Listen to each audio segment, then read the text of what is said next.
Hello, Western Civilization 105 class. So I want to welcome you officially to this week. I gave a brief intro video that you didn't have to watch.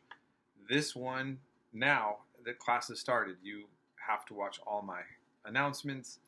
So this is a required video.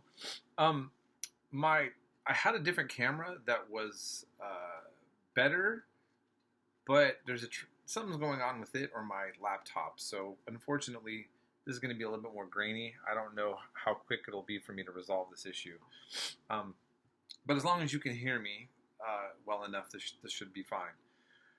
So let's address a few things. So first of all, the workload is going to be relatively consistent. You will only have work on Thursdays and Sundays, and often just Sundays. But you will know that when you open up the weekly modules and you look under the weekly work objectives. Do not rely on the calendar. There is a reason why I don't use the calendar. It's to your advantage, but I don't go into details about that. Needless to say, what I'm telling you is right now you have the classes are open. The class is open, the module's open, and the assignments that you have due are open. And it's your job to look at the weekly work objectives and to see when those are due. Okay?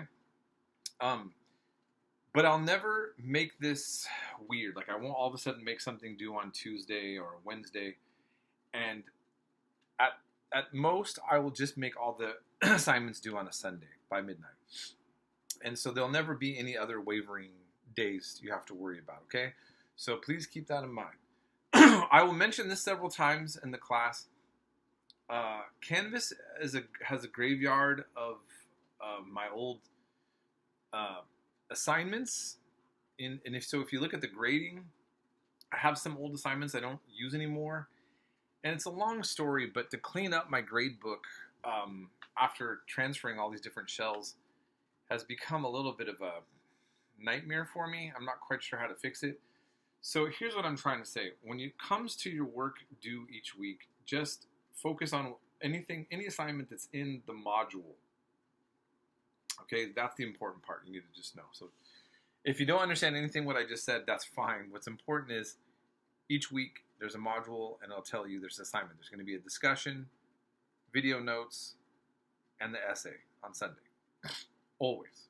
Okay?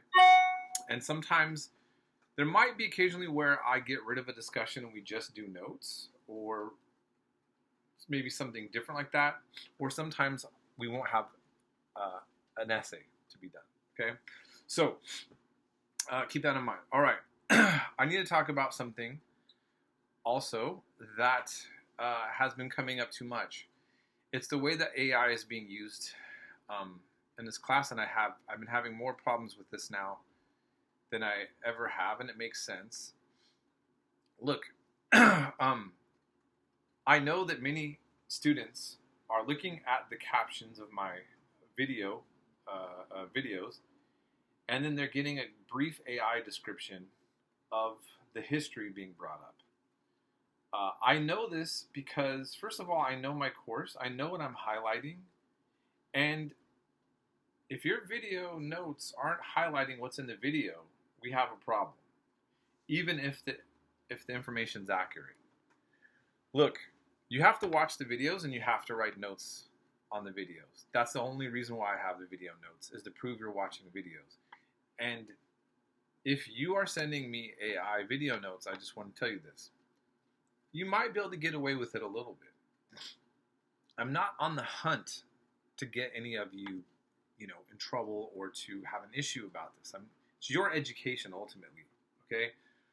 But if I start seeing factual information that doesn't seem to be like the focus of the material that I'm having, I will set up a phone appointment with you, and we're going to have a discussion about the notes. And if it sounds to me like you're actually familiar with the material and you've read,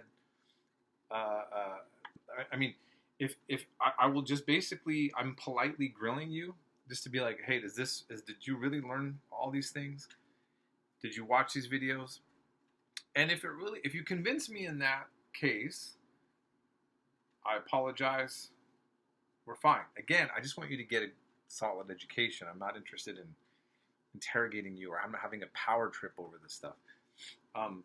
But I had some students also put citations.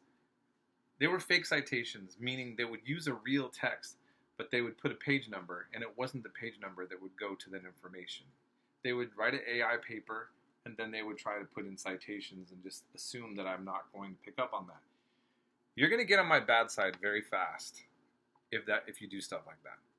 So I am not a harsh grader. And everybody who's had me knows I'm very approachable. I'm chill.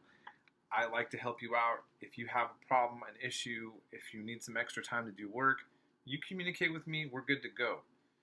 But don't come into my class just, you want to do your game, you got sports or something else to do, and you're going to think you're just going to have AI spit out your work while you don't focus on this class and do something else. I don't take it personal, because I understand if you need to do something else or want to do something else. But this is not, this is college. So just don't do this, okay? So anyhow, that's it. Ultimately, though, I do want to say this. I'm not an anti-AI guy, per se. I sometimes review material, because I teach so many different things. Even like in a class like this, that I will sometimes have to briefly remind myself, and I'll be like, ask AI, like, what about this? Do you remember the author who said this? And, it'll conjure it up for me. Also, sometimes they can help you clean up some of your sentences if you have a hard time writing, or maybe give you an outline. AI can be used if it's helping you as sort of like an editorial tool for you to get the information out. So I'm not just universally opposed to the idea that you're having AI help you in those manners. I think it's actually a great tool when it's understood what to do with it. But ultimately, here's what I'm looking for in all your assignments, whether it's the discussions, video notes, or the essays, and I'll talk a little bit more about the essays in a second. I want it. You're demonstrating for me that you're paying attention to what we're specifically covering in class. So when I see their discussions, I want to say, okay, even if you get something wrong, you still get full points. But if I see that you maybe misunderstood something, but again, you were looking at the material we covered, you get full points. I just might write to you or have to respond in the discussion, not a way to like kind of, humiliate you or anything, but just say, oh, I think you misunderstood this one point, and I might need to get some clarity on the topic. You still get full points, and no reason to be embarrassed, okay? In terms of the Sunday essays, again, these are just ways for you to show, to focus on something that you learned in the class. That's it. These are not research papers. I'm not looking to see you use big language. If it's natural for you to use big language, that's fine. But what I'm saying is, did you watch the video? If I said to watch a documentary, or if I talked about my videos, when I look at your essay, it should feel like it's you telling me, yes, I did learn these things, Mr. Pollack, and let me demonstrate what I learned. And this is all the stuff we covered in class. So how do I approach the essays? I kind of gave you the announcement with the examples to look at, but let me just go over this again. So when I get an essay, the first thing I do is I look for citations. And the citation should only be within the essay. You don't need to put a works cited at the end, like a bibliography. And first thing, I look to see, are these citations from material we covered in class? Because if they're not what we covered in class, you get a 0. You have to use the what we use in the class, okay? Then, are you giving me the information I need to find where you got this information from? So if you're using an online textbook, there should be a page number. If it's an article to something, just name the article from the readings list. And if it's from one of my videos, you just name the video. Oops, I'll turn this off. You just say which video of mine that you are using. So that basically, again, the idea would be is the citation is going to come after a direct quote or, which is going to be more often, a paraphrase. When you're putting in your own words information that you've learned from the material covered, whether it's from a video of a lecture of mine, a documentary clip, or something that you read. So most of the time your citation should be right at the end of a paraphrase from material you put in your own words. And that should be the majority of what the paper looks like. When you have a direct quote, you also then use that as a citation and you say where you got that from the material that we covered. So that's the first thing I look for. You did all that correctly, good to go. But the next thing, dates. Are there dates in these essays? An essay without dates is not a history essay, right? Okay? You have to have some sort of reference point of a time period that we're covering. Remember, I don't have multiple choice tests in this class. So you don't have to memorize anything. So remember that. So take a deep breath when you get all this information. But once you're writing a paper, the paper has to ground us in a time period. Remember, you didn't have to memorize that, but that's what needs to be articulated in your essay, okay? So that's the other thing I look at. And so if I see that right away, I look at your essay, I look at the citations, make sure the citations are from the sources only that we covered, and then I see that there's dates, history dates in there. Okay, now I read the essay.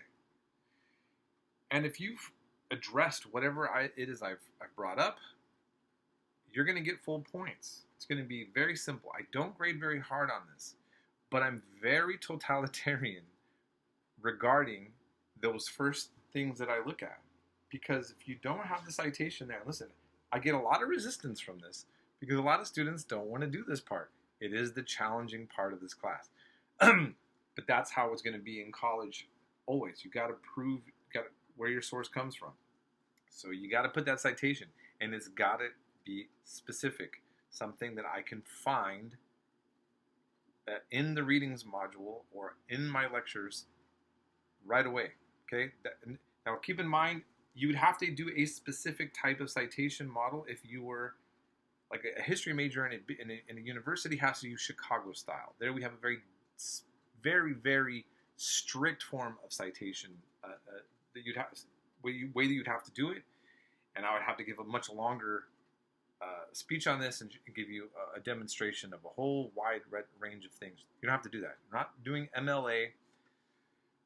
I'm just getting you into the habit of making sure that you give me the source of where you get the information from, and it's easy to find when I see it in parentheses.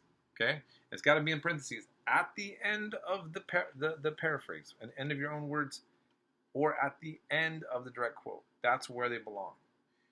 If you have issues with that, contact me. I'm going to help you with this. But these are very fundamentally the important part of the whole essay process. So if you have all that down, you're going to do well. And most students, I promise you, a lot of people tell me they start off the class, they feel a little overwhelmed. But you see, I have a rhythm. Watch the videos earlier in the week than later. Some people want to do it all last minute, and then it becomes overwhelming, right? But if you just watch a video here and there, take notes throughout the week, usually it's gonna, spread out between a few days as opposed to all 2 hours before midnight on the time it's due. And that's gonna be hard.